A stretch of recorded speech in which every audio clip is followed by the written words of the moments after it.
नमस्कार दोस्तों, स्वागत है आप सभी लोगों का इंडियन फ्लाइंग के इस वक्त की नई अपडेट में। आज के इस वीडियो में आप सभी लोगों के साथ शेयर करने वाले हैं कि एयरलाइंस और ट्रैवल से कौन कौन सी बड़ी अपडेट निकलकर सामने आ रही है।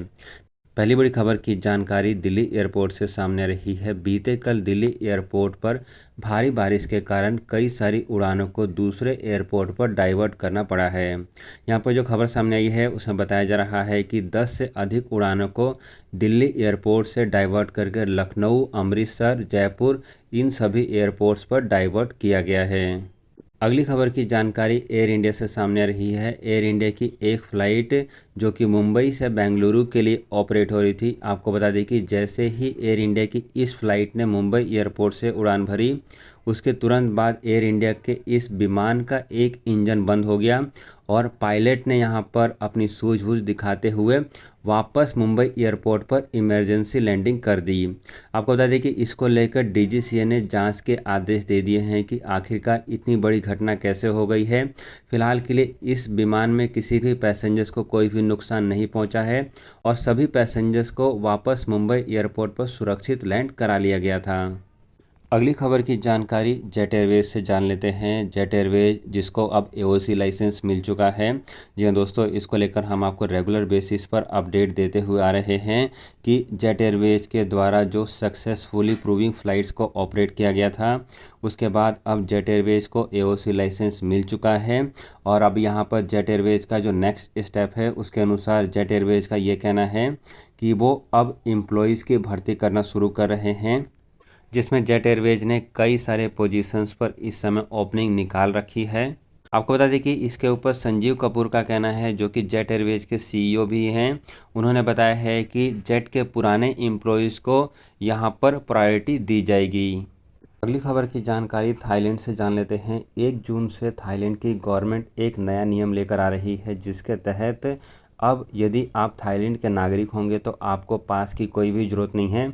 आप बिना पास के थाईलैंड में ट्रैवल करके आ सकते हैं और आपका क्वारंटीन भी नहीं किया जाएगा।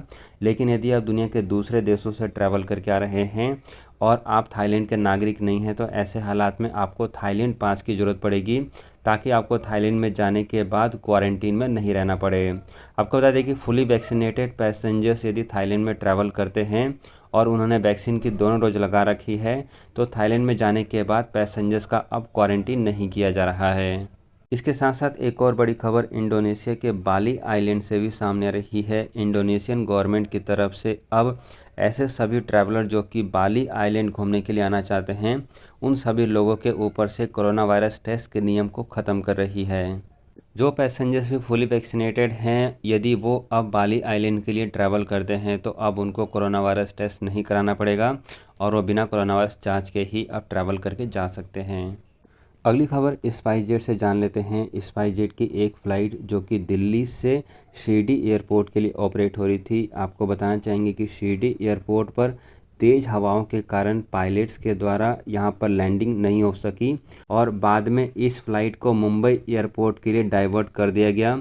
जी हाँ दोस्तों, यहां पर जो खबर सामने आ रही है उसमें बताया जा रहा है कि इन 119 पैसेंजर्स को स्पाइसजेट की तरफ से होटल अकोमोडेशन या फिर बाया रोड शिरडी एयरपोर्ट जाने का ऑप्शन दिया गया था और जिनमें से तकरीबन 50 पैसेंजर्स बाया रोड शिरडी के लिए ट्रैवल किए और बाकी के पैसेंजर्स ने होटल अकोमोडेशन चूज किया है।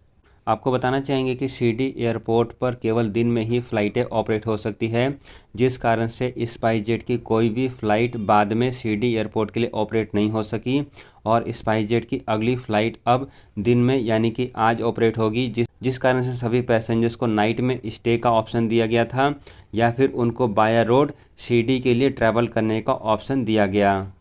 सो फ्रेंड्स, आज की इन खबरों में फिलहाल इतना ही रखते हैं। ऐसे और खबरों को रेगुलर बेसिस पर जानने के लिए चैनल को सब्सक्राइब कर लें, ताकि आपको लेटेस्ट अपडेट समय पर मिलती रहे।